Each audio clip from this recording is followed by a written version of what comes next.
Welcome back to Student of the Gun Radio. Thank you for joining us for yet another excursion into madness, insanity, and you might want to be breaking out the duct tape. Just a quick warning for you guys. This is, what do we say the definition of insanity is, Jared? It's doing the same thing and expecting a different result. I don't know if that's the clinical definition, but I thought you were going to say liberalism. Yeah, liberalism is the definition of insanity. But yeah, we're gonna keep trying. We're gonna keep doing the same thing, and maybe we'll get a different result. But you've been doing that for years, decades even, and you still don't get the result that. Well, now hang on. Here's the question, though, or here's the it's the question, the answer, the conundrum. When people do the same thing over and over, are they really expecting a different result, or do they know what they're doing? We're going to dive into that today on Student of the Gun Radio, so hold on to your hats. I am your host, Professor Paul Markle, and I am in the Glass Case of Emotion studios here on the sunny Gulf Coast of Mississippi. And it actually is sunny today. It is sunny. We are at Student of the Gun University. That is the home of the Glass Case of Emotion Studios. And this weekend it's a big weekend for Student of the Gun University. We have a Beyond the Band-Aid medical training class, and that's coming up. It's more than just a Band-Aid, more than just a CPR. A lot of people are like, well, I took CPR and the Heimlich maneuver in my work. And everybody on staff has to do CPR and Heimlich. Okay, cool. So when you hear that loud crash and you go running out into the warehouse and there's a dude laying on the ground and he's got both his hands pressed down on his leg and there's all kinds of blood pumping out from under his hands, are you going to do CPR on him or are you going to do the Heimlich maneuver on him? Which one are you going to do, Jared?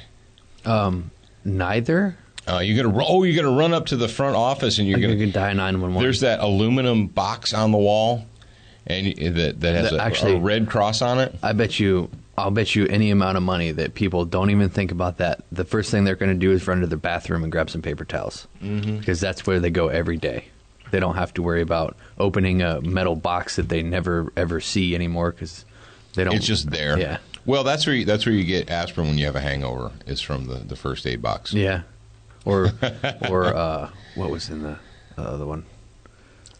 I don't know. What was in the other one? I don't know. We had, when I was working at the chemical company, we had an incident, and it was just a Band-Aid incident. So I went up there, and I was looking for a Band-Aid. They didn't even have any Band-Aids in the box. There's no Band-Aids? Yeah. Well, they did. Did they have they alcohol weren't stickable.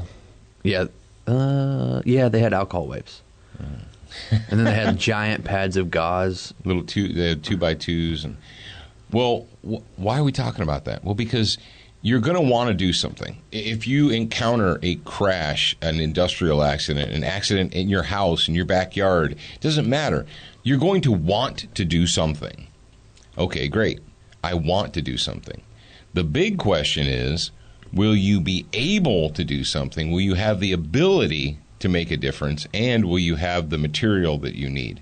And that's what Beyond the Band-Aid is all about. So if you haven't checked it out yet, well, shame on you, but and this is the information's out there. This is what Dad and I decided, or actually I decided it, and he's probably going to agree. Okay. We're just going to do the Beyond the Band-Aid classes when we have time, because we've got so much other stuff going on.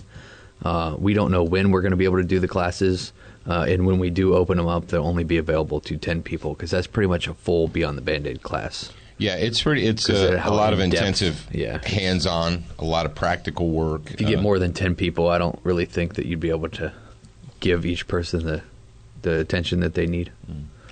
So we got a bunch of students coming in this weekend. A bunch of guys and girls in the Student of the Gun audience are going to be here at the official Student of the Gun University this coming weekend.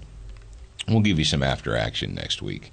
But today is Thursday, and we've got a lot to talk about. We've got crime and gun stories. But we've got a good news story we're going to start with first. Now, it's we're 5 minutes into it already. Oh, I don't think we can't give them an after-action report next week. You know why? Well, we can. Oh, that's right. Because that's right. It's going to be the grad program. Week. Yeah. It's grad week. We've already got the interviews in the can. But they're interviews. Who we have? We got James Yeager. We got Masad We've got Bill Wilson and Wilson Combat, Bill the Wilson, founder. Yep, and Dave Spalding. I'm looking at his book right there. Irascible. The irascible Dave Spalding, author of Handgun Combatives. Since it is the end of May, beginning of June, that is our graduation time. That's when all our grads get out of school and prepare for their lives. And so what we've got for you guys is we have an entire grad week packed filled with exclusive Student of the Gun interviews. And you're like, well, how's it exclusive? Because we did it, and I'm in it, and my guests are in it, so that makes it exclusive. Is that correct, Jared? Well, only the grad program gets it anyway. That's so right. It really is exclusive. It really is exclusive. You're not going to find this kind of content anywhere else on your radio dial. Your radio dial. Do they still exist? Radio dials? I guess somewhere in the world there's actually a little knob that you turn to change stations. I don't know where that is. I thought that people use the radio dials to change their bass and treble now. That's what you do. Jared, do you get annoyed when you hear commercials? Yes, I hate on commercials. Regular radio. That's why we don't do commercials. Yeah, we don't do commercials, but we do have sponsors. We have people that help us help you. How's that sound? They're helping us help you. Keeping us in black carbon steel microphones and pop filters. And some of those folks are Velocity Triggers, VelocityTriggers.com. If you got a black rifle, you want to put a new trigger in it, you want to check these guys out. You can do it at your own shop, at your own workbench, at your own kitchen table. But go to VelocityTriggers.com and take a look at what they have to offer.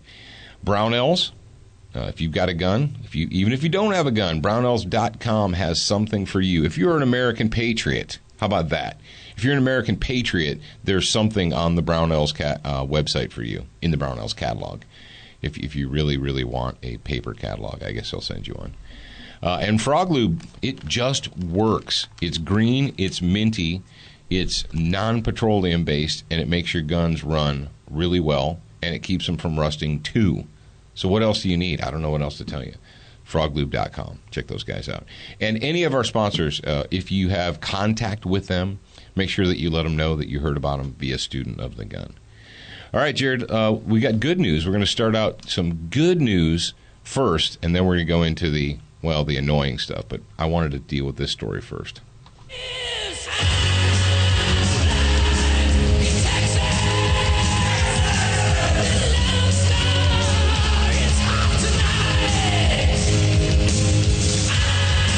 Thank you, Blackie Lawless and Wasp, for our Texas update theme, Blind in Texas.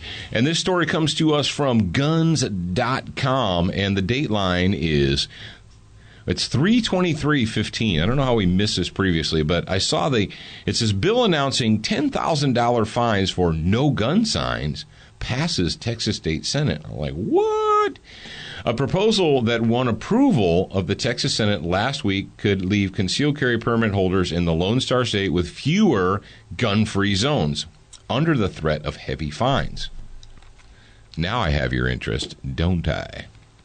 The measure, filed in January, would not only prohibit many state and local public buildings from barring lawful concealed carry, it would strip sovereign immunity from government bodies and officials who pursue such policies and allow them to be sued by gun owners for damages. Wow. The measure passed the Senate March 18th by a large margin, 26-5, on its third reading. All right, so all of you Texas people, all of you Lone Star State Republic of, that's some good news.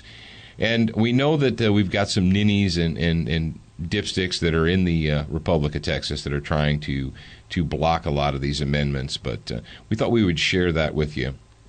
If you want to look up more, it's on their websites. As the State Legislative Budget Board found earlier this month that the analysis of the bill is likely to cause no significant financial impact on the state governments and so forth. So good news from Texas, good news from the Republic of Texas. And that story came to us from guns.com.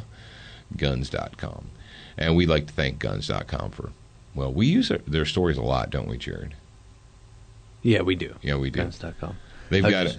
It's kind of like the Mississippi thing, where Mississippi has to have a certain sign posted to prohibit the concealed carry. Yeah, if you put up a sign. And then you've got the enhanced permit that you can buy that with. But it says here that it protects citizens from improperly posted 30.06 signs. 30.06 signs, yeah. Used to coerce CHL holders into unnecessarily disarming on government property. Well, yeah, everyone's like, all these businesses think, oh, I don't want no guns in my shop. And they go out and they have like brass plaques made, or they'll go into, one of the stores around here, one of the discount stores, they actually have pre-made no guns on property signs, but they're not the official state sign. It just like has a pistol with a no sign around it. Okay, I know that makes these hippie liberal puke faces. I know it makes them feel warm and fuzzy, but it means absolutely nothing as far as the law is concerned. Now, while I'm on guns.com right now, and we've just got an updated Texas story, so I thought I would throw this in there. This is Dateline 5/27/15, so it was yesterday as you're hearing this.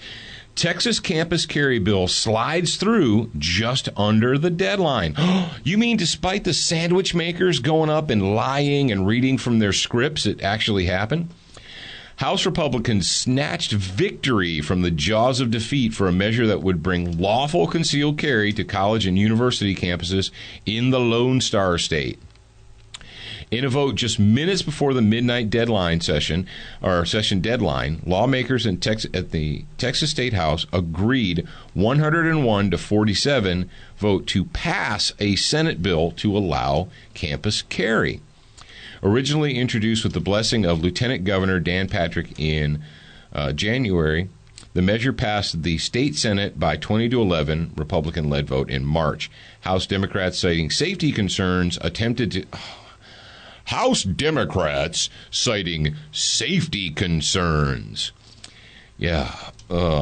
smother the legislation with amendments that were eventually stripped away, allowing for a partisan vote. Sponsors of the proposal downplayed the concern. We got a quote here. The idea that the bill will increase any increase in violence is unfounded, said House sponsor Alan Fletcher, Republican Tommel. The measure, Senate Bill 11, would allow concealed handgun permit holders to carry on college and university campus grounds to include living areas and classes. As originally framed, the bill would allow private institutions to opt out of allowing guns on campus. While most of the House amendments were stripped away, 3 were retained that extended to the opt-out power of public institutions and exempted the Texas Medical Center altogether. Any such opt-out would require at least 2/3 majority of the school board. Oh, that's Board of Regents or governing body. So they couldn't just do a flat up or down vote. So if the college wants to opt out, they have to get a majority, a super majority, 2/3 or higher in order to opt out. Oh, geez. Do you want me to read the quote from the Democrat? Sure. This is not over till it's over, said Representative Trey Martinez Fisher. Is that No. We got 3 names? Yeah. Is that a dude? Yeah. Is it sure it's a dude? You sure it's not a liberal woman? You know how liberal women like to have 3 names.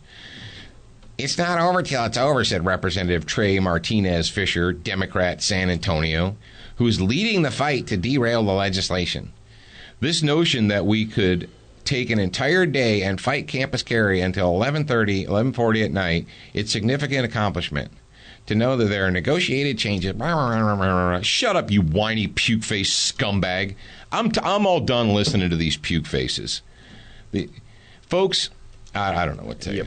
I'm all done. I'm done listening to these whiny, mealy-mouthed Democrat scumbags. I know a Democrat, and he's not a scumbag. Congratulations. All right, moving on. So that's some good news from Texas. So we got no gun signs, and we got campus carry is one step closer to becoming law. Yeah. So, all right, so that's the good news. Well, what's the not so good news? Well, the not so good news is, well, this is I don't know, what do you want to call this, Jerry? Do you want to call it a duh moment, or a no kidding moment, or a no beep? I censored myself there moment. Wow, I've never heard that before. He actually censored himself. Yeah, let's. I don't know what this. I guess it would be called. Yeah, a no crap moment. Yeah, it's like, no kidding, derp. FoxNews.com. This story is Dateline May 26th. 29 shot, 9 dead in bloody Memorial Day weekend in Bangor, Maine. Yeah. In Des Moines, Iowa. No. In Smithville, Ohio. No, in Baltimore. Now, were these people all killed by police officers? No.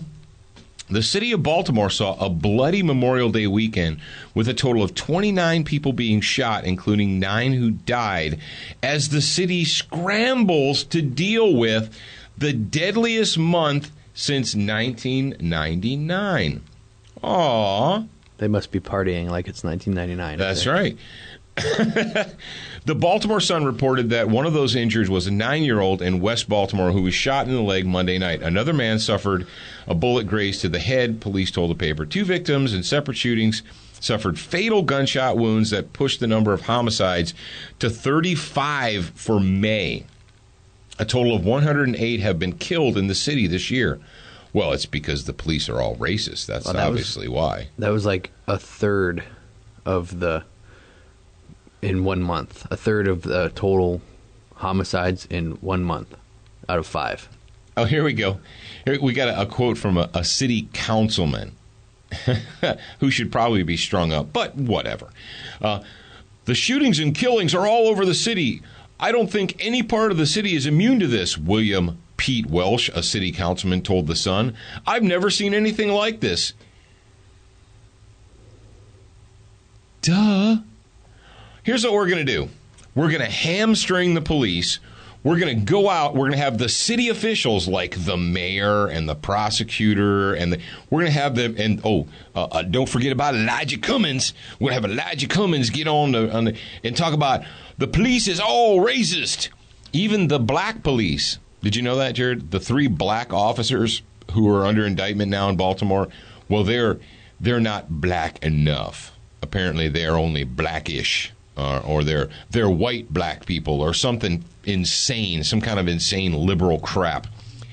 So what do you tell your police officers in your city by your actions? You say, you know what? No matter what you do, no matter how you do it, no matter how dirty, nasty, felonious, scumbag the person that you need to arrest is, if you do that, you're going to be wrong. What would you do, folks? If you went to work and every time you did your job, every time you started to do your job, every time, whatever it is you do, your boss turned to you and said, that's wrong. You're wrong. I'm going to fine you. I'm going to fire you. I'm going to suspend you. You're wrong. But I did everything by the book. Well, yeah, but you're wrong. What would you do? If every time you went to, I'm sure some of you have jobs like that where you feel like every time you go to work, your boss tells you that you're wrong. What do you do? Jared, what do? You just stop doing it. Stop doing it. That's right. Get a different job. Because usually I'm not wrong. You know, speaking of not being wrong, after I worked out last night, I had the SWAT fuel moment. You know. You guys probably know. Well, if you pay attention, I know some of you folks out there are new, so some of this is new to you. If you're not new, just bear with us. SWAT fuel is not just for your body; it's for your mind. Every time I work out, and I've taken my SWAT fuel supplement, I get all this oxygenated blood just pumping to my brain, and I get thoughts and ideas and so forth. Well, and quite often, many of them materialize while I'm in the shower. After my workout. But you said about you're not wrong, Jared. I was in the shower last night after working out, and I was thinking about an article, and it was going to be titled, Why I Am Not Wrong. That's funny. I'm not even kidding to you. Well, that's what dumbfounds me is when people will attempt to engage me and fence with me about, oh, you shouldn't say that, or you did a derba. Look, here's what you need to understand this is I'm not wrong. I'm not even being glib. I am not wrong. But you might be thinking, but why are you not wrong, Paul? What makes you not wrong? Well, there's a lot that goes into that. And there's going to be a whole article. And there's too much to get into it right now. But just you need to trust me when I tell you that I'm not wrong. And stop getting on Facebook or well, you don't get on Twitter because you just read crap on Twitter. But it's like if you're just about to write something and like, oh, you're wrong. You need to stop yourself. You need to take a deep breath and take one more, and then go do something else. Because if you sit down to write something, there's like a 99.99438% chance that if you write a critique or trying to tell me that I'm wrong, that you in fact will be incorrect. You know what I could use, Jared, is I used to use this when I was teaching the kids. I would say, the little military kids, I'd say, it's not that I'm telling you that you're wrong. It's just that what you're doing is the opposite of correct. What you just did there, that was the exact opposite of correct. So what I need you to do is I need you to do it the correct way. Can we do that? All right, thank you very much. Well, all right, so here we go. We've got a 15, 16-year murder rate. Who's in charge in Baltimore, Jared? Is it white Republicans that are in charge of Baltimore? You got these evil Caucasian Republican conservatives that are in charge of the city, and they have been for a long time, and that's why everything's so bad. Yeah, that's why there's so much racism there. Because I mean, the city of Baltimore is controlled by Caucasian Republican Christian conservatives, right? Mm-hmm. Maybe not so much. Well, we've got a follow-on story from Baltimore here. So here's what we know. We know that the Memorial Day weekend had a record number of shootings and murders in Baltimore. This is after the mayor came out and admitted that she told the police to give the protesters room to destroy. This is after the attorney general there, or the prosecutor, decided to go ahead and file murder charges against 6 police officers. That's after that. So we got a little bit of audio here from. They went out and they did the man on the street reviews, and they asked people in Baltimore what they thought about this the crime wave, or this murder spree. And Jared's got the audio from them. This is what they're saying. I don't think the police are doing their jobs, but I do not think that it's all of the police. We do have some police officers that are doing their jobs. It's almost akin to having a substitute teacher in the middle of the semester who turns a blind eye, doesn't know the students, and is not, in fact, giving a grade. And so it's a very dangerous time in our city when crime is going up but arrests are going down. Wow, that's amazing. So CNN goes out to the street and they ask Baltimore residents. They stick a microphone in their face and they're like, what do you think about the Baltimore police? And I don't think that they're doing their jobs. What? You don't? And he says he compares them to a substitute teacher that just doesn't seem to care. Well, ladies and gentlemen, if you were a police officer in Baltimore, how much would you care? How hard would you try to get out on the street and bust heads? You wouldn't. I wouldn't. And now you have the people, the very same people that elected all of these reprobate Democrat scumbags, put them in charge, the same people that elected the turds that are crapping all over. Is that enough fecal reference for you? Yeah. The police department, the same people, and they're like, oh, the police need to do their jobs. They're not doing their jobs out there. What? You just said last week that the police are all racist and you hate them. And now there's blood in the streets, and you're like, how come the police are doing their job? What did I tell you at the very beginning about duct tape and the definition of insanity? Did anyone from CNN ask these people, like, are you have you been diagnosed with clinical insanity? Have you seen a psychiatrist lately? You need to check yourself into a mental hospital. We hate the police. Police is all racist. F the police.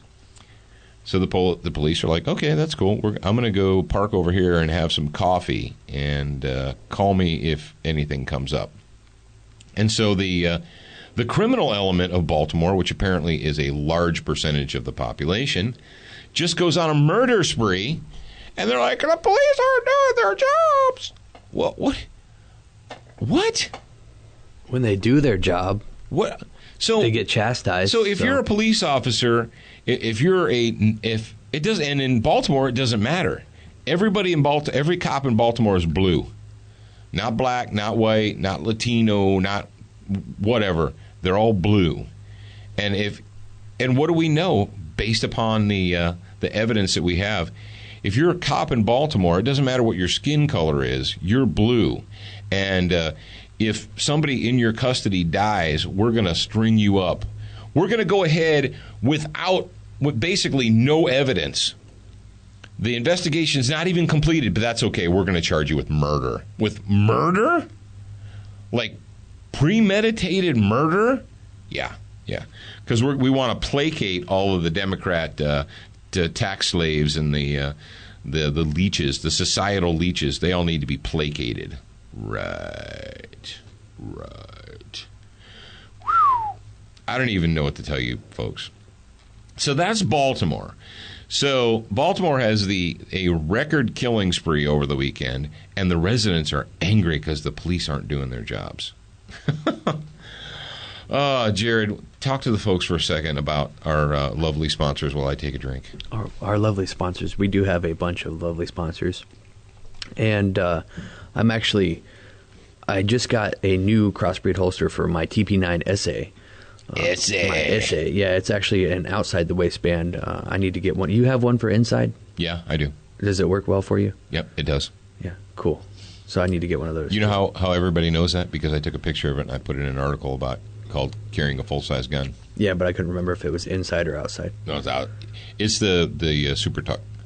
Okay, yeah. Super Tuck Deluxe. That's what I have. It comes with cheese. The Glock. It comes with cheese? Yeah, it's like a Royale with cheese. That's funny. Well, my point is that you can, if you go to crossbreedholsters.com, they've got something for literally every method of carry.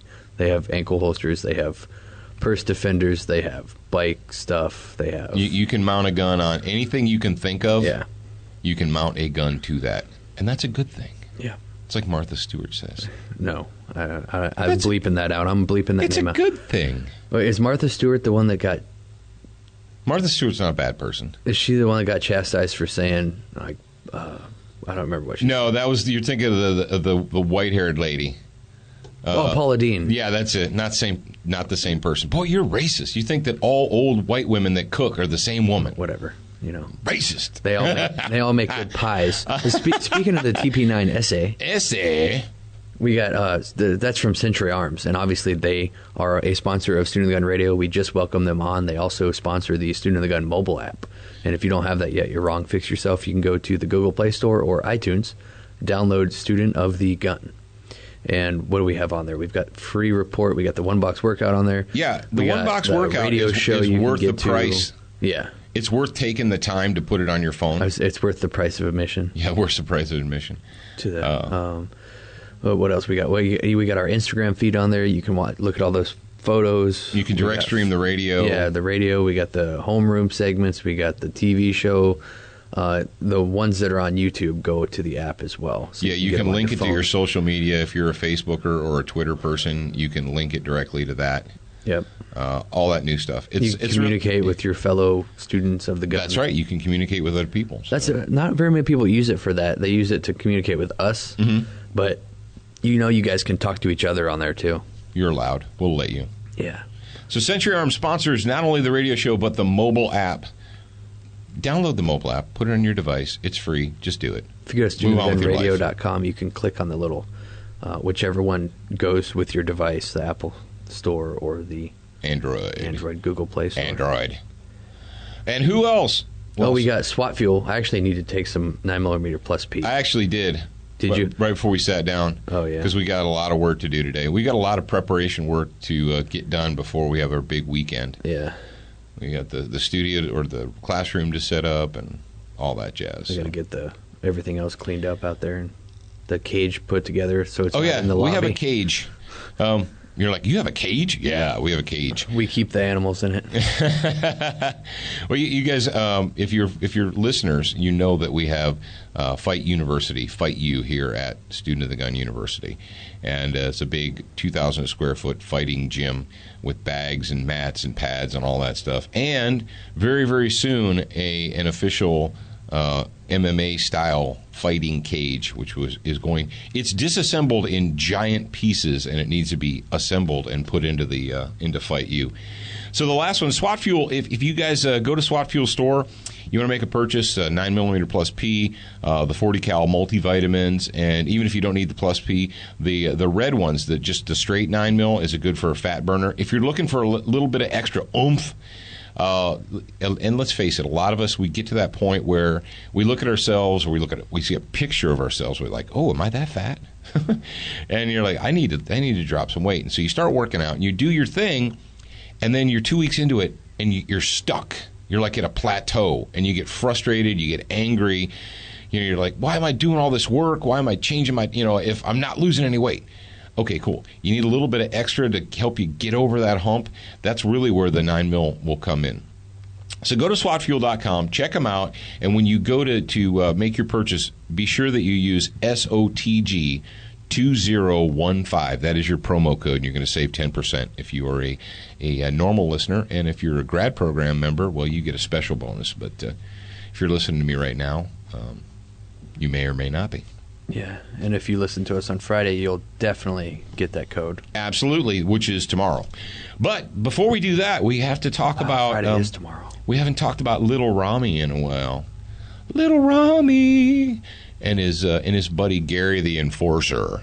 And if we're going to talk about Little Rami and Gary the Enforcer, well, you know that we got to have a special update theme for that.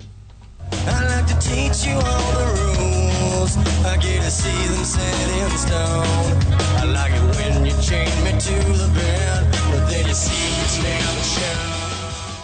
So, speaking of the definition of insanity, this story comes to us from chicago.cbslocal.com.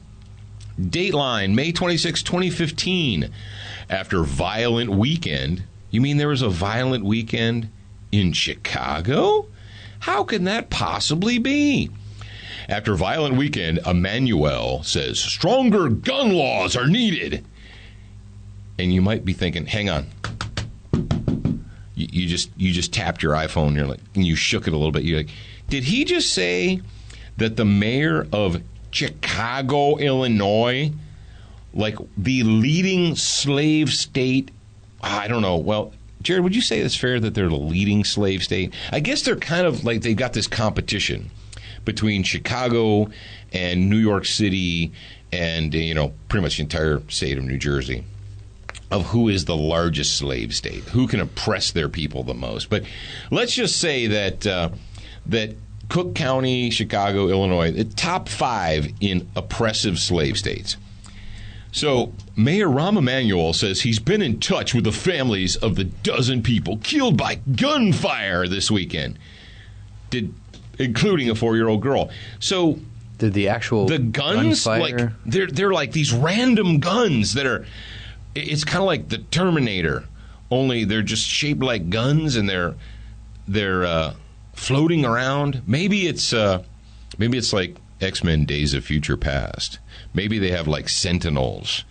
You know how the Sentinel, just the ships just floated around, and then they would spot someone like. Pah! So apparently there are guns just floating around Chicago, just randomly killing people. I have to kind of believe, though, that the guns were in the hands of thugs and felons and Democrat voters. But anyway, so Little Rami says, he talked to reporters and police about the more than 36 people wounded as well. Mayor Emanuel attended a luncheon honoring police officers for valor and service above and beyond the call, and he acknowledged that this weekend were far too many shootings and deaths. No kidding. Dumas? He says it'll take more than police officers to quell the violence. No kidding, Dumas. It will take community action, and it will take stronger gun laws. Oh, my God. And we got a little quote from Little Rami here. He must have given Gary... Well, I think what he's doing is he's probably going to tag team with the enforcer. You guys know Gary the Enforcer McCarthy up there. If he wasn't working for Chicago PD, he'd be working for, like, the EAIU or the SEIU or the Teamsters or something, because he's kind of that kind of an enforcer kind of a guy. He looks like a union enforcer to me. Here we got a quote from Little Rami. It's not just about how many police.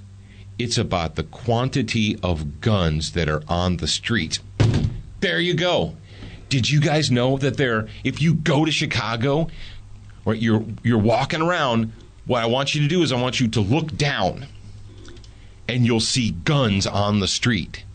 What did I say? Did I say I was going to lose my cookies if I read one more time the guns on the street quote here? As soon as you said that, I was like, oh, this is going to be good. And it wasn't as good as I thought it was going to be. Like, he's going to lose it. He's going to lose his beep. 3, 2, ding. He's going to lose it. Oh, guns on the street! So we actually have gun laws that back up the men and women who oh, God. It's not about how many police you have. This is him pandering to the police officers of Chicago. It's about the quantity of guns that are on the street. So we actually have gun laws that back up the men and women we just recognized, and Little Rami Emanuel said. Are you kidding me? The fact that this dude has the chutzpah to get in front of a microphone and a camera, it's like, look, turd, all of us who aren't like tax slaves and leeches, this is what we know. You are the mayor of Chicago because it was your payback for being a good little water carrier for Comrade Barry, all right? The mayor of Chicago is an appointed position. It is not an elected position. Can we be honest enough to say that? Can we be honest enough with each other to say that the mayor of Chicago long time ago stopped being an elected position? Yeah, I know they go through the the motions of having elections. But in Chicago, you become the mayor because the power brokers, the powers that be, decide that you're going to become the mayor. And Little Rami Emanuel is the mayor because that was his payback for being a good little Democrat water carrier, for being a good little socialist and carrying the water for Comrade Barry. Can we at least admit that? Can we be honest with ourselves?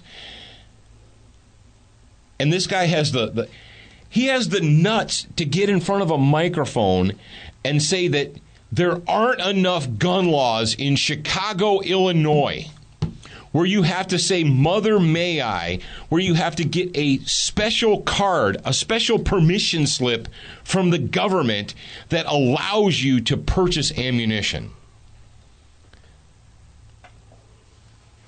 I don't even know what else to say.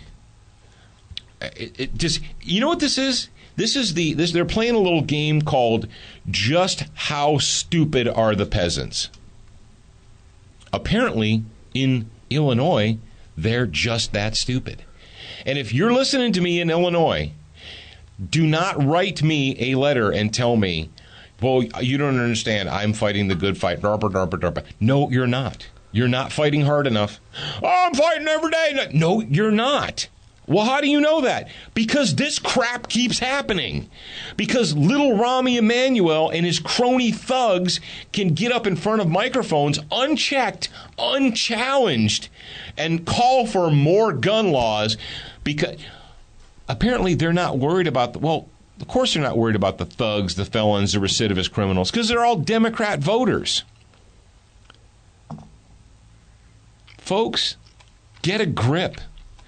And that follows directly, and you're like, okay, well, but Paul, that's just Illinois. We know that they have no connection to reality in the People's Republic of Illinois. We've got that.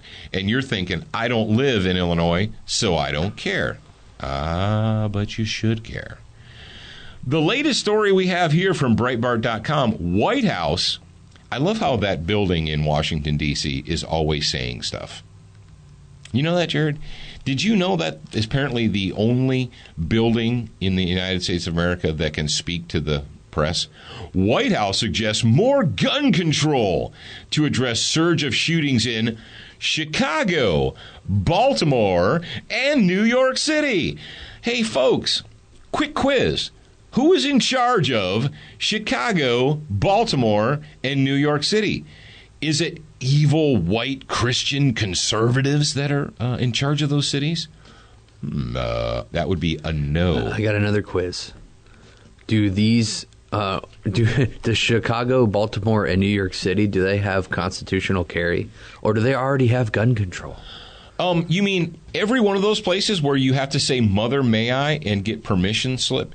If you want the privilege of owning a gun in New York City, you have to get a permission slip from the police. And I've seen these little permission slips. It's not just you can own a gun. They tell you specifically what gun you're allowed to own. Do you know that, Jared? That your handgun owner's license permission slip in New York, it says the exact make, model, serial number, and caliber of the gun that you're allowed to own. And then if you sell that or you want to buy a different one, you have to go back down and change your permission slip to reflect exactly that one. So you can't just own a gun. You have to own the specific handgun that the commissar has given you permission to own. White House Press Secretary Josh Earnest reacted to reports of a surge in shootings in Chicago, Democrat-controlled forever.